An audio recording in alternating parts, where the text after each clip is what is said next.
take me back to maybe your first unsuccessful businesses? Never stood out. I was never the top in my class. I didn't get good grades. I didn't go to the top school. I went into that with no business experience. Saying, what does the stereotypical entrepreneur look like? Was that a successful business? I feel like I was successful and it led me to everything that I'm doing today. My expertise is really scale operations, thinking through people management. It's really challenging to delegate. Communication is the most important thing. Are they open to communication? Are they coachable? When you're looking at this new hire, what are you looking for in terms of personality? The first question we'll ask is, Cory, welcome to the podcast. Liam, thanks for having me. Excited to be here. An absolute pleasure. I've been doing some research on you beforehand, watching some YouTube videos, looking at your profile, trying to do a bit of a deep dive. And something that stuck out to me, and I kind of just wanted to get your thoughts behind it. On your LinkedIn banner, it says, I'm on a mission to inspire 1 million people every day to start, or 1 million everyday people to start their business and find their voice in the process. Talk to me more about how you kind of came to that and why that's so prominent on your profile. Yeah, great question. The number's just a number. You know, if I can impact more, it's more for folks to have like a goal of what I want to do. But ideally, for me, when I talk about everyday individuals, I think there are so many folks that have great ideas that want to get into entrepreneurship, and they're just overlooked. Maybe because they're anxious, maybe because they didn't grow up in the ideal, like, this is what an entrepreneur looks like. And I've always felt that, I've been overlooked, to be honest, right? And I've just been an everyday person, right? I've never stood out. I was never the top in my class. I didn't get good grades. I didn't go to the top school, right? Like all these things where we look at when we're saying, what does the stereotypical entrepreneur look like?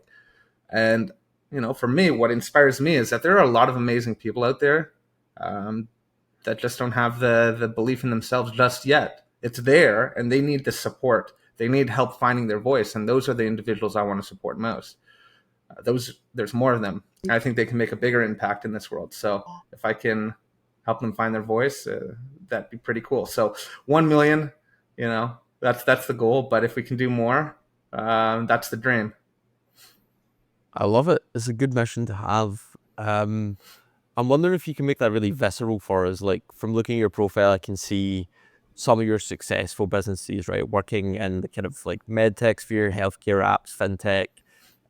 Your first kind of successful one, from what I understand, was working on driveway repair or repairing driveways. But those seem like the successful ones. Can you take me back to maybe your first unsuccessful businesses where people didn't believe in you or didn't work successful out? I don't, I wouldn't, successful in the fact that I learned how to be an entrepreneur, right? The driveway ceiling one wasn't even in my mind at the time. I wasn't an entrepreneur, wasn't a business. It was, here's how we make like change to pay for school, right? That was the pitch. It was like, I needed a job for the summer because I had nothing to do. My parents were forcing me to go and work, and I don't like the traditional thing. Maybe it's something about me. I was like, I don't want to just get a 9 to 5. I needed to do something on my terms that I had a little more control of. So I saw this ad in like Craigslist, Kijiji. In Canada, it's called Kijiji. And it was for like landscaping. I was like, okay, let's do this. So the first day, these folks show up at my house, and probably not the best decision at the time, get in their car, and I start doing driveway sealing and sales for them.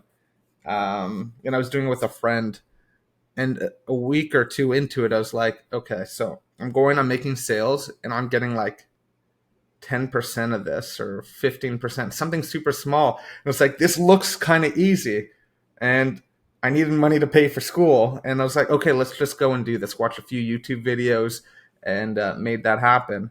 But we never treated it like a business. It wasn't like, how do we be more efficient with our spend, increase profits? We were never thinking about that. It was always, let's just get some spare money to pay for our life, pay for school. We never thought about delegation. We never thought about process. Everything was just like all over the place. We never thought about our sales process, our pitch, things like that. So, was it successful? I bet you if we put some thought into it, we could have made it more successful, and it would have survived past the summer. And the next business, I call that my MBA. I went into that with no business experience, but I really wanted to be a doctor, and I had this life-changing experience, kind of like what I want to do, like help everyday individuals find their path and their voice. Where a professor was like to me, "Why do you want to be a doctor, Cory?" And I was like, "Well, I want to help people. Like that's always what I wanted to do. My grandfather was a doctor. My aunt was a doctor. I thought that's all I wanted to be. I thought that's how I could help people the most." Everyone always used to tell me to be to actually make a difference, you have to get that piece of paper first. So life-changing experience where that professor kind of questioned everything that I thought about my entire life. And I started this business, worked on it for 6 years. We were in healthcare. We helped people, hospitals, doctors digitize all their records or the information you leave with at the doctor. But was that a successful business? I got my MBA, it feels like. I learned how to run a business. I learned what to do the next time. Yeah, we exited it, but it was really the biggest takeaway was what I would do for the next time. The next business, another really good experience in what it's like to work with a team, work with a business partner. But in that, I just always felt like taking a back seat for some reason. So it's like I always felt like I needed a co-founder. I always felt like, you know, I wasn't ready to get on stage and, make the big league decisions. Probably if you talked to me 3 years ago or 4 years ago when I was at that business, I would never have been on a podcast. I'd let my business partner do it. I'd never walk onto a stage. I was driving from the back seat, right? And nobody likes a backseat driver. They're just annoying. So, I left that business with this mindset. So that was successful. And yeah, I exited that as well. But, like, I guess the definition of success is subjective, right? So sure, yeah, I feel like I was successful, and it led me to everything that I'm doing today with my current businesses, which are really growing fast. Um, and it's all because of these learnings that I took away. So if you're saying, was I successful in what I learned? I'd say yes. Monetary, well, that's another story for another I day. mean, to some degree, right? You must have been, if you're exiting businesses and someone's buying them, right? There's a degree to which you've created value and someone's willing to pay for it, right? Sure, sure. Yes, like people, there's success in everything, but for me, it's more about what we took away and what I learned from it. That's allowed me to be the person that I am today, and allowed me to work on the businesses that I have today. I have two businesses I'm working on right now that, I have an amazing team, and we're growing super fast. We're bringing on more clients, and we're able to support more, and that's all because of all the experience from my prior businesses. Do you know what strikes me about you is just like the kind of variance in the businesses that you've been working on, like from Medcare, from paving driveways to what you're doing now at Linked Agency and BluMoso. Like I mean, they're not really that related. How do you jump into something, watch a couple YouTube videos, and then just have the balls to say, yeah, I'm going to start a business in this thing that I don't know much about? I don't know. I think about this all the time, right? And I think it's just a mindset that I have now that I've developed over time, where you learn that things are learnable, right? They're not as complicated as we make them out to be for the most part. I'll probably never go and play in the NBA, or I'm not going to learn that. But um, when it comes to business, for the most part, there's a lot of things that are within my zone of genius, right? I'm good at managing people. I'm good at building out process. I'm good at learning something that I'm inspired by. Um, and I have all these past failures, right? That I've experienced. And so, the one thing that I've learned over time, it's you just need to get started, right? Like you can't be afraid to fail. And I think that's kind of what the differentiator is. And I don't think this is just something that I have. I think that this is something that most everyday people, struggle with. They don't want to jump into things. They don't have the confidence. I didn't have the confidence, but that's why I relied on other people to jump in with me, because I didn't want to take the plunge. So if we're looking at the current businesses that I'm in, right? Like, I've jumped in alone. I found a really great team, a really great partner. And it's made the difference. But uh, you know, it's always just been getting started. Um, a little reality distortion, right? Where it's I may not know something, but I can convince myself that I'll figure it out. Like the last business, Caribou. I'm Canadian. I was teaching people about U.S. health insurance. I became a U.S. An expert in Medicare and the Affordable Care Act and things that I didn't grow up with. I didn't know, but convinced myself that I could learn, and that's what I spent all day, every day doing, learning it. So I guess it's the willingness to learn, um, the confidence to take what you've learned and then share it with other folks, knowing that it might not be perfect. But there's a lot of things to it. And I think that most folks have it. They just don't believe they have it, or they feel like they still need to learn a little more.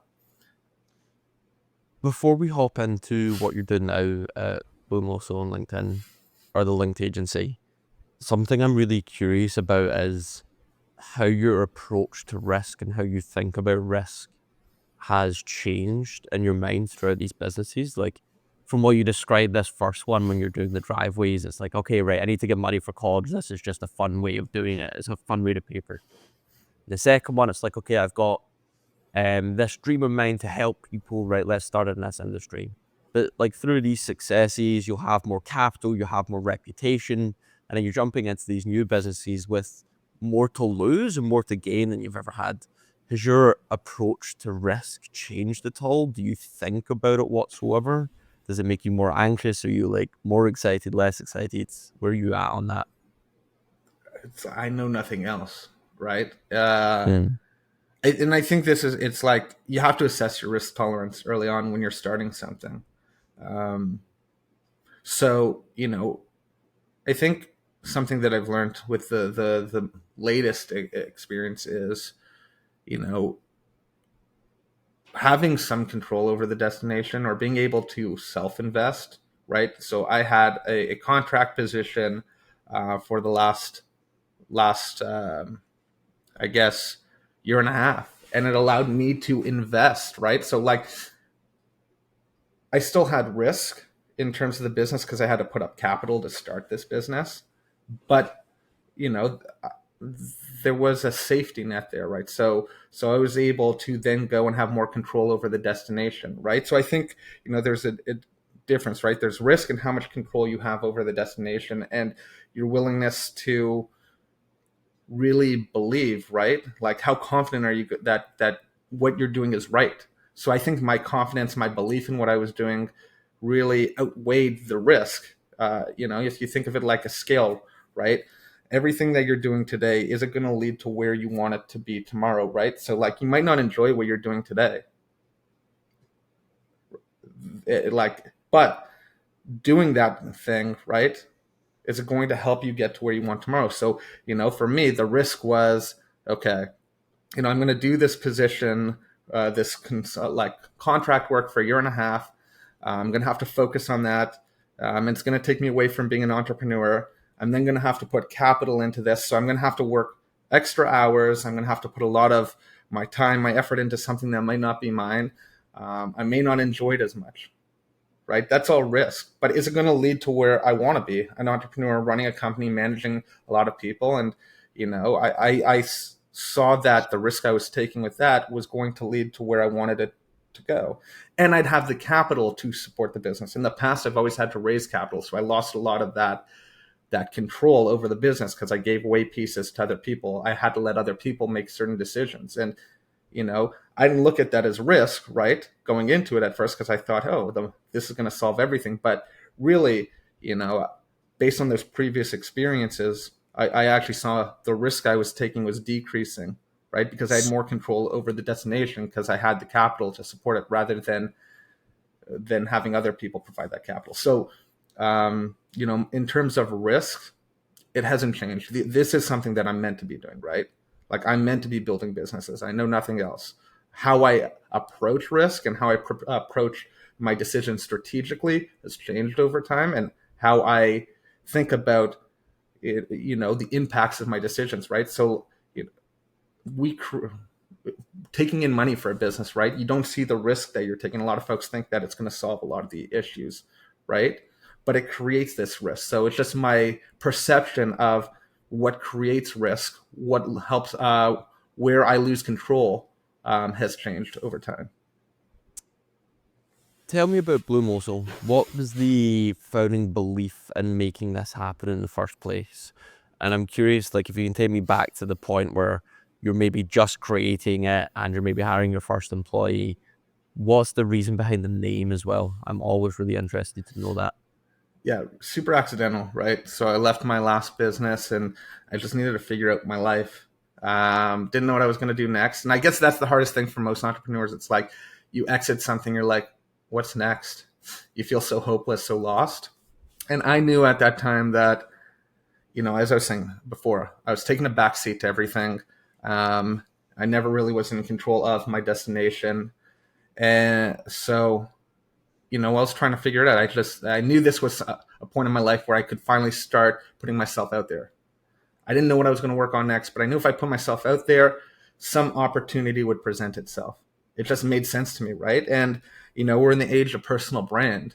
So I thought, okay, if I start working on my personal brand, it's going to be helpful for whatever I build next. So I started doing content on LinkedIn. Started hearing from people I haven't heard from in years. People started answering me. I was like, wow, this is something I'm not used to. Nobody answers me. Nobody ever answered my messages in the past. Okay, so I kept doing it, but it started feeling like a full-time job. So I knew I had to keep it up at this pace. So I brought in a VA. I also knew from my past business experiences that I had to build a really good process, right?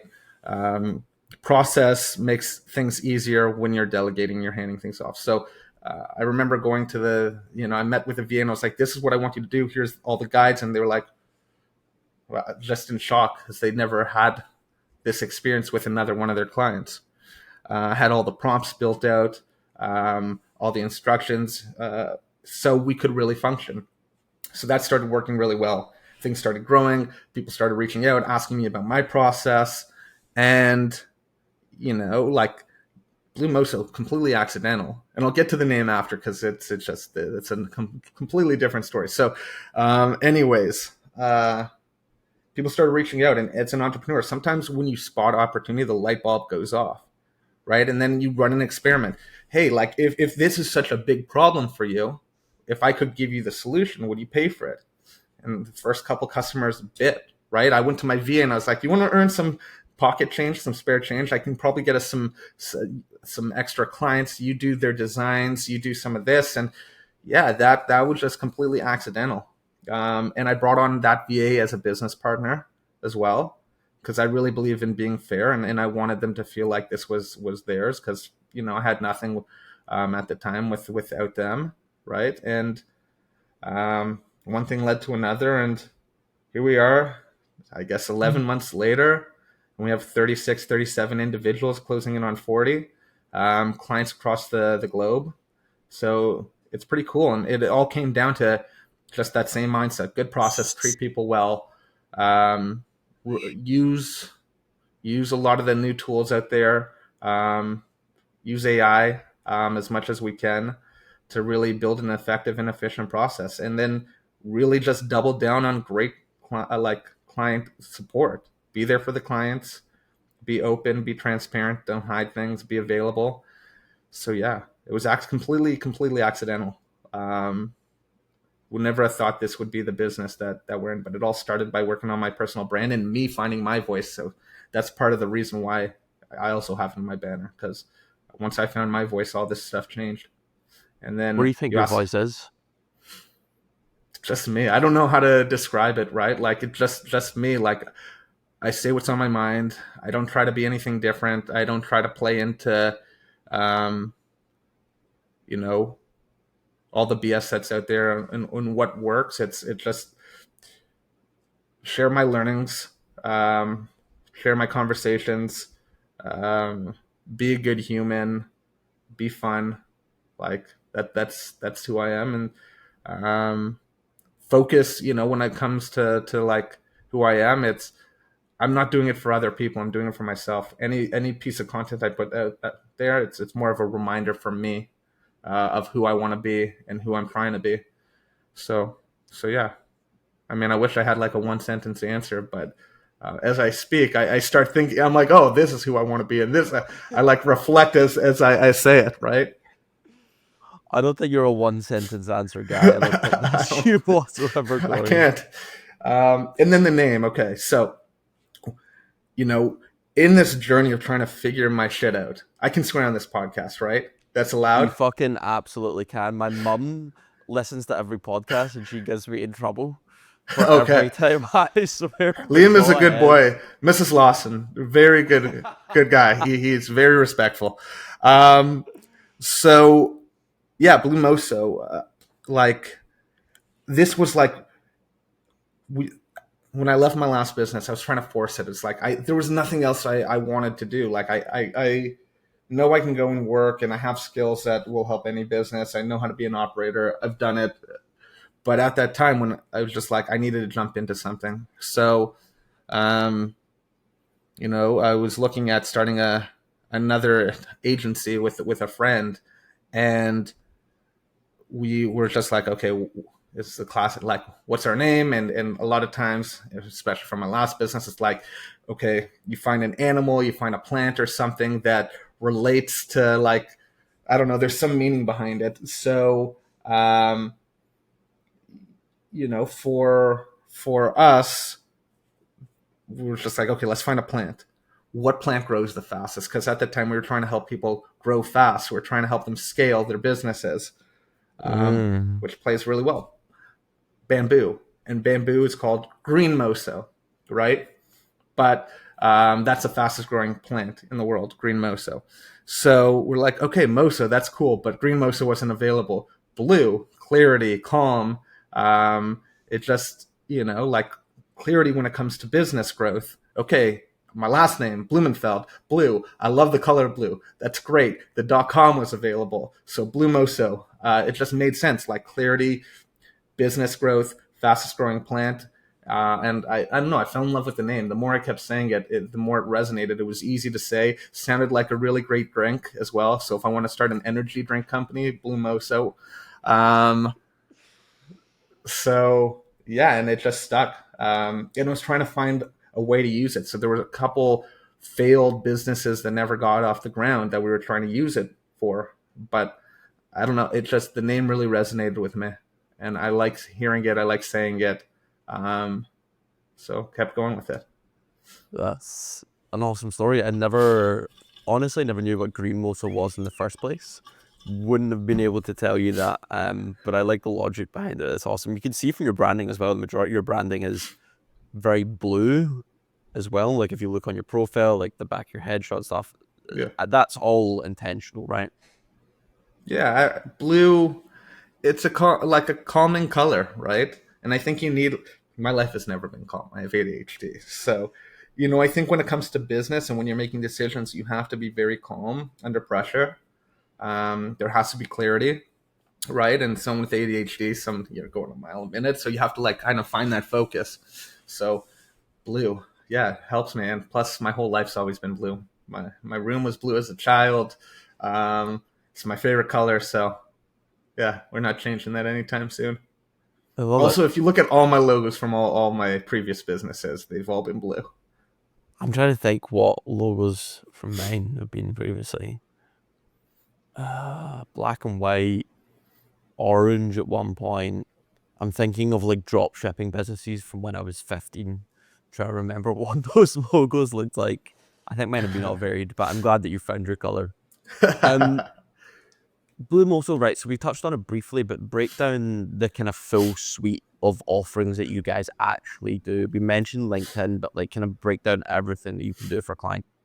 Yeah, our business is in LinkedIn, right? We do a Okay. lot of LinkedIn work. That's why I started the LinkedIn agency with Charlie Hills. to focus more on people's LinkedIn growth. Plus, he's an expert in that. My expertise is really scale operations, thinking through people management. Um, and the way we look at it with BluMoso is we're the team behind your team, right? For a lot of business owners, it's really challenging to delegate. It's really challenging to put in the right teams, the right systems to run, their operations. And where we come in is we have the individuals and the systems in place to help a founder build out the process, build out the systems, manage the people, and make sure they can focus on building and growing their business rather than doing, working in the business, doing all that work that might not actually lead to business growth. So, uh, for a lot of business owners, they're trying to find clients, and personal brand's super important. So, if you're in the B2B space, LinkedIn's a great way to build that brand, or social media is a great way to find and reach your clients. So we do a lot of that work, but we also do a lot of general admin work. We help, for example, we help an individual run their Shopify store and do all their inventory. Our team helps people as personal assistants, right? I have an individual that we're working with, and we do a lot of business work, but I always find this fun. She's getting married, and she's having her personal assistant, who's one of our VAs, kind of help her plan with that, so she can focus on business growth, but also, plan the wedding of her dreams. Calendar management, email management. Heck, BluMoso is run by the VAs, right? And it's just the structure that we have. They help communicate with the clients, do invoicing, help me get organized. I went on my first vacation in a long time last week, and they were like, I have a problem stepping away from work. They turned it off for me. They created probably a separate channel for me, like from me Mm. with our executive team, because we have a system where we have an executive team, a team lead, and then the VAs to allow the business owner to like manage effectively, and so they can step away. And they probably turned off my channel with them and created a separate channel, and we're running the business behind the scenes, right? They were dealing with clients, and there were no fires. So, you know, really at the core, we help people run their business. Uh, we help them manage their operations. We make it easy for them to step away. What strikes me about you guys is how well organized you are, right? Both internally and how you interact with clients. Everything has a system, everything has a process. You even have a hierarchy with the likes of like the executive team, the team leaders, and then the VAs themselves. With those, did you say 26 or 36 employees? I think we're at 36 or 37, something like that, Okay. close to 40. So with 36 employees, beyond just systems, how do you motivate them? What keeps the team ticking along? What makes people excited to come to work? What have you introduced on a cultural perspective that makes you guys operate well beyond just Yeah, systems? it's not rocket science. It's just they come first. I write about this too. Like, the client doesn't come first, the team comes first, because I know that the team is the one that interacts with the client, and by putting the team first, the client comes first, right? So my mindset is be loyal, put them first, right? Like, Cory doesn't get paid first. That's never how it's going to be. I don't like it. Just doesn't make sense to do that. The team gets paid first, always. um, I defend the team, I support the team, right? So a lot of times there'll be clients that are might take out frustration on the team. I have the team's back. I'm not going to blame them for things, right? Um, if someone's not pulling their weight on the team, I'm going to stand up for them as well internally, and make sure that their problems are solved. The door's open for me. I know we work async, but like my door is always open. And sometimes the hardest thing to do is get a team to communicate well, or come to you and trust you when you're the boss. I've made sure, and I go out of my way to communicate with them, to message them, send them a DM, to make sure that they know it's okay to message me, that they're not annoying me. So, it's really building loyalty, and also, making sure that I do the difficult things. I think the other important thing, and this is something that, I see a lot, is a lot of founders think once they get a team and once they start delegating, it's just like completely handing things off. For me, the most important thing is I'm still doing the work. Like, I want them to see how hard that I work, that I'm not just relying on them all day, and just, going on vacation, or just messing around, right? Like, I'm going to do more work than them. I want to set the example. I am the example of what it looks like. And I think that breeds motivation, right? When you're hardworking, when you have open communication, when they feel safe, and then when they feel like they're really, you're there protecting them and creating that safety, it breeds loyalty. So, yeah, that's kind of why we've been able to grow so fast. And we have people that just believe in the team, and it seems like they believe in me, but it's a team first mentality. Now that you have something like that so solid, how do you think about hiring? Is it you still running the conversation? Is it someone else in your team? And when you're looking at this new hire, what are you looking for in terms of personality traits? What are you looking for in terms of the words that they use? What are you looking for in terms of experience? Yeah, so that's where my business partner, and I think it's trust, right? Like, can I trust people to own different things? So, what am I looking at? I mean, communication is the most important thing. Like, are they open to communication? Are they willing to grow? Like, they might not have this skill set. And someone said this to me a couple years ago, and it stuck with me. Are they coachable? Right? You can find a person with all the skills and all the traits that you want in an individual. The question is, are they coachable? So a lot of times when we have these meetings, like, oh, this person, maybe they didn't have the skills, or they're not catching things on to things really fast. The first question we'll ask is this something we can coach out of them? Right? Like, can we coach them to be better? If not, then sometimes it's better to move in a different direction. So I look at how coachable they are, how willing they are to learn. Are they going to be a good culture fit? Those are the most important things for me, right? And so usually I come on, I'm involved after they've gone through training, and then that's where I'll make my assessment. And if I feel that someone doesn't meet these criteria, then it's sometimes best to move on. How do you think about the future of work in general? Obviously, you guys are using AI a lot. The majority, if not like 99% of your team is based in the Philippines. Like, how are you thinking this will change over time? What's your approach to this, and what's your expectation in terms of where that's trending? Well, obviously I'm biased with this, but I do see a lot of businesses now are going to start outsourcing, right? Um, I don't see AI replacing necessarily um, all jobs. I think that AI is going to make things more efficient, right? I think there's this classic study, and don't quote me on this, but there's a study that, bank tellers were scared that they would lose their jobs back in the day when the bank machine came out, or like the ATM came out. There's more bank tellers than there were when the ATM came out, right? So we still need people to run these systems. We need AI has given us the ability to access, and technology has given us the ability to access a global talent pool. So we have access to highly skilled individuals overseas now, that care, that are loyal, that are going to be there to support you. So, um, I think there's more of a need than ever to outsource work to really skilled individuals who are very hungry to work, that are going to be loyal to you, that are really going to go above and beyond to support your business and your endeavors.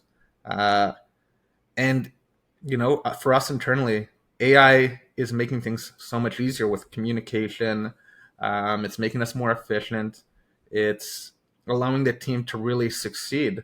The other thing is, it teaches them to be better writers. It teaches them to communicate better, right? Because if you're looking at it, it shows you.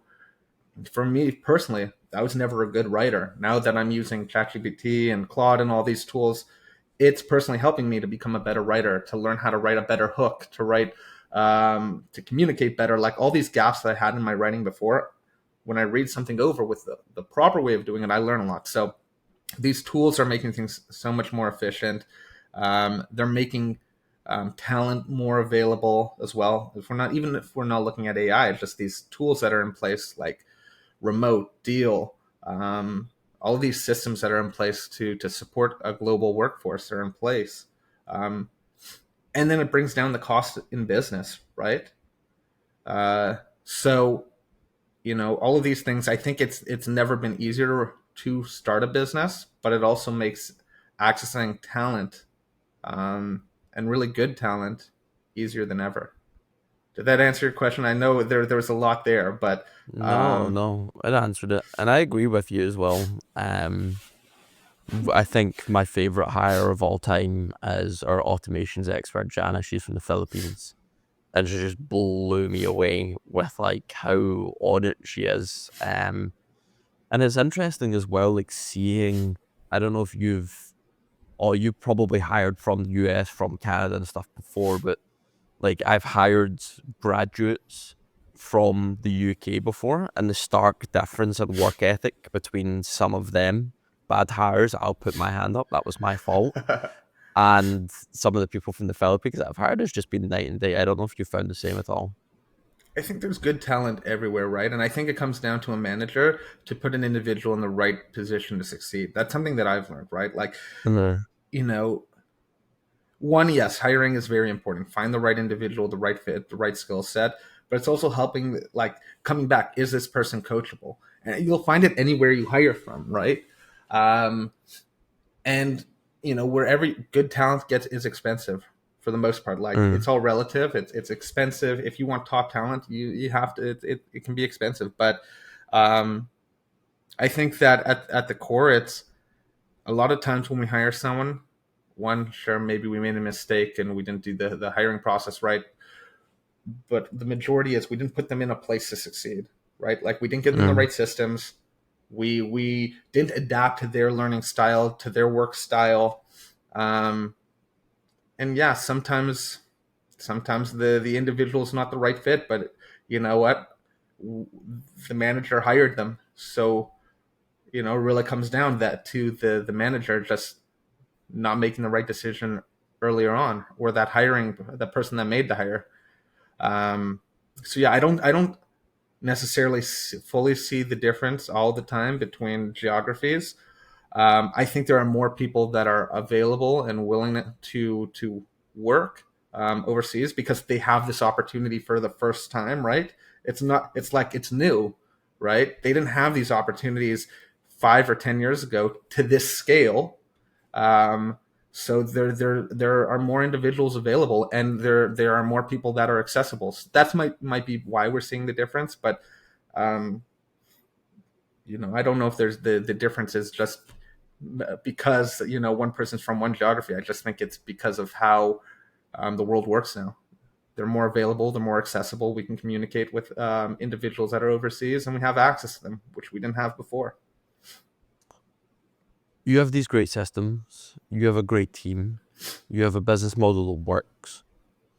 What does the end of this bamboo stock look like? Where does it finish? Where does it end? What's your predictions? Are you just going with the flow right now? Going with the flow. I want to keep building this, right? Like, for me, I'm one of those individuals that just thinks big, and I think things can get bigger and bigger. So, I think if we're looking, as long as I wake up every day happy, as long as my team feels fulfilled, they're happy, as long as their family's supported, we're going to keep growing this, because the bigger we grow this, the more individuals we can support. And that's really my end goal. It's not about me. We're not going to grow this if it's just about me, right? Because Mm. it's going to be for all, like, really selfish purposes. At the end of the day, still, like, I'm still doing this because it excites me. But um, how many more people can we support? How many more individuals can we hire? How many more families can we put through school?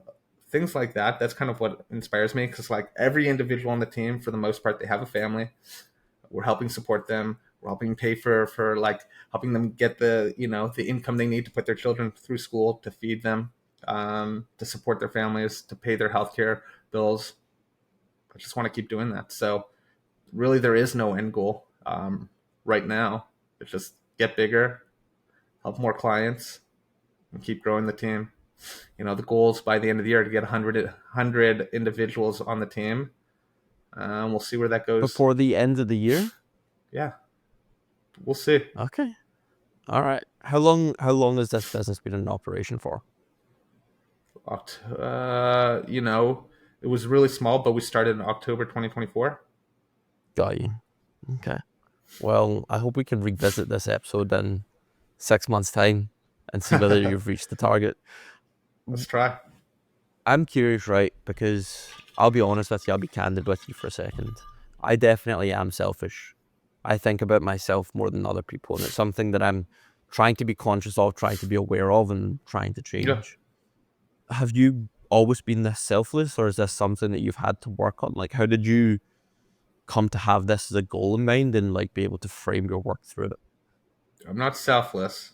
I'm Not self-focused. selfless, I, right? I, I But like to use the word self-focused, right? And this was kind of like where I was a couple years ago, where it's like, what's the difference of being selfish and self-focused, right? I think it's important to be self-focused. I think we need to put ourselves first. I think we need to cut down on distractions no because it idea allows about us to customers. do better work, which supports Yeah, more that people. So firewall. I wouldn't say you're selfish. I'd say you're self-focused. If you can kind of reframe it, right? Like you're doing things to make the world a better place or to support your clients, right? You are doing it with purpose, right? But sometimes if you don't put yourself first, you can't help the people that you want to help. So yeah, I'm doing this because it makes me feel good, right? You can call that as being selfish or whatever, but it makes me feel good. I'm being self-focused, but it's allowing me to do good, right? But the biggest priority is I have to put myself first. Otherwise, we won't accomplish all of this stuff. So, um, personally, if I'm struggling to pay the bills, if I'm struggling to wake up every day, if I'm struggling because I'm tired every day, um, the business and the people that we're working with aren't going to succeed either, right? Hmm. So yeah, I do come first. I have to in terms of my mindset, which is different than thinking in the business and the team coming first. But yeah, I'm not selfish. I'm self focused. It's been kind of like my saying for the last couple of years. I like that. I like that. Hopefully, I can adopt that. Maybe we'll do a therapy session, me and you, on a separate one. Um, I want you to double tap on that. Being self-focused and making sure that you're taken care of. Outside of work, what does it look like for Cory to take care of Cory? What's your workout routine? How do you kind of like maintain homeostasis? Yeah, I'm sick. Work makes me happy. It's something that I feel good at, right? So like, to the outside world, I'm a workaholic and it seems unhealthy. To me, it makes me happy, right? So that's the first thing. It's like you find something that gives you purpose and makes you feel happy every single day. Um, what's my routine outside of work? I box. That's a really great outlet. Um, and I just have this amazing team. I spend so much time with my team. Like even though we like live overseas, for example, you might Cha. She's my business partner. She was my first VA. I speak to her. She's like family at this point. I'm like on the phone with her every night, talking to her children, talking to her husband, and then I'm talking to the team. Right. I have friends. I barely see them, but I talk to them on the phone a lot. Uh, I have a dog. I take him for walks. I support him. I cuddle What kind him. of dog? It's a Mexican street dog. He followed me home one day. We're best friends now. Um, Amazing. but I moved to Mexico, right? Like I'm living here. I'm 2 blocks from the beach, even though I never see it. Sky's blue today. It's warm outside, I think. Like like I'm doing all these things that make me happy. And like, to other folks, they might not make sense, right? Like I barely go outside, I barely leave my place, but that's comfort for me, right? I have my dog. I Mm. went on a vacation for the first time. Um, being able to just do that also feels great. I go to the spa, a lot of massages. That really helps, like, um, yeah, my life is delegated now. So I have the boxing instructor that comes to my house. I've someone that comes and cooks and cleans for me twice a week. They've also adopted me into their family, so I'm collecting Mexican moms. I joke around like I love Mexican culture. Me Um, too. so that the dog I have a dog walker in the morning. right? So all of these things, delegating a lot of like my daily chores allows me to focus on work, right? Focus on the team. And that's like what this year, my word is delegation. Like I'm really focused on delegating. What can I delegate to allow me to have more time for myself, to be more Mm. effective, right? So if you're asking me like what allows me to do a lot of this, it's delegation. I want to strip one layer back. Yeah. If What's your favorite thing about the way your brain works? And if you could change one thing about the way your brain works, what would it be? I don't know if I want to change anything. Like I That's an think answer as that, well. yeah, I think it's unique, right? Like the way I think, I, I feel unique, right? I think everyone's unique, but what's my favorite thing? About the way it works, about the way it Yeah, operates. I'm all over the place. Like I'm. It's hard. I don't know one thing. I've never thought it would probably take me an hour, a couple hours to just think through what is the one thing. I don't work like that. I just I like me. I like how it works. And it allows me to be me. So I don't think there's one thing. It just is what it is, and I like it. So that's the one thing. I like it. I like the way my Okay, brain works. good, good. I don't think a lot of It, people could it say causes that a so lot of positively. people. I think it causes a lot of people stress, right? But Yeah. because I move a mile a second. I move fast. I'm all over the place, but it works. It works for me, and it allows me to be me. I want to finish off with two questions, one macro and then one personal question. So, like macro moving forward, I think we're in this weird space where we've got people that are very optimistic about the future, techno optimists. They see this utopia developing, maybe UBI becomes a thing. And then the other people are like, right, okay, what's going to happen with all this displaced work from AI? What are people going to do? I'm not too positive about the future. You're maybe not the right person to ask. You're not involved in government policy. You're not a politician. You're not the one making the big decisions. But if you had any kind of predictions for the future, like, are you optimistic? Are you pessimistic? What do you see the kind of future of work looking like with AI in general? I'm optimistic, right? Um, yeah, I know that there's a lot of fear, but there's been fear mongers since the beginning of time, right? Life is getting easier. It's easier to start a business. It's easier to do stuff. Um, so it's easier to make connections across the world. It's easier to travel than ever. Um, I think that we have such a great opportunity now, as individuals, to be heard, to be seen, to start something. The cost of starting something has gone down because of technology. So now is the best time to start, right? What happens in the future happens in the future. But if we're looking at today, what technology has allowed us to do, what AI has allowed us to do, it's really amazing. Sure, the robots could take over in the future, but so could the zombies, right? Like there's so much that could happen in the future that we don't know, but we have to focus on today and making today better. And hopefully, by making today better, it allows us to be better in the future, right?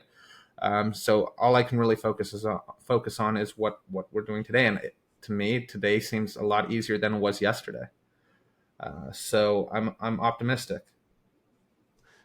I feel as if maybe we've just got the answer there, or we've got the answer throughout this conversation. But with my last question, I ask every single guest the same question. I'll refuse to add more context, and I would encourage you to take at least 10 seconds to pause and think about it before you answer as well. Okay. Okay. Why do you do what you do? I mean, this is easy. I think about it every single day, and I have it on my arm, like just to have the most fun. It's backwards because the camera, but I do what I do every single day because I enjoy it. Because I wake up every single day and know that it's giving me purpose. So we're talking about being self-focused. I'm doing it because it's fun. It gives me purpose. It's something I'm good at. Um, there's nothing more, right? Uh, Supporting all these individuals, working with this amazing team. allows me to have fun, right? So there's the self-focus, there's a selfish answer, right? But yeah, I do it because it's the most fun.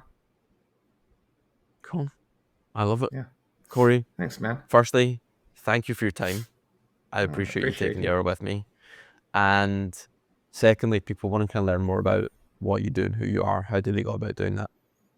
Yeah, connect with me on LinkedIn, Instagram. I'm on X. Uh, yeah, you can find me at BluMoso.com, linked-agency.com as well. But I'm all over the place, so come find me. We'll maybe need to have a separate episode and have a roundtable with both you and Charlie For sure. and do that as an episode. I think that would absolutely slap. So, Cory, thank you Yeah, again for your time. I appreciate it, man. yeah. Thanks, Lynn. And I end every call with a fist bump, so boom. Boom.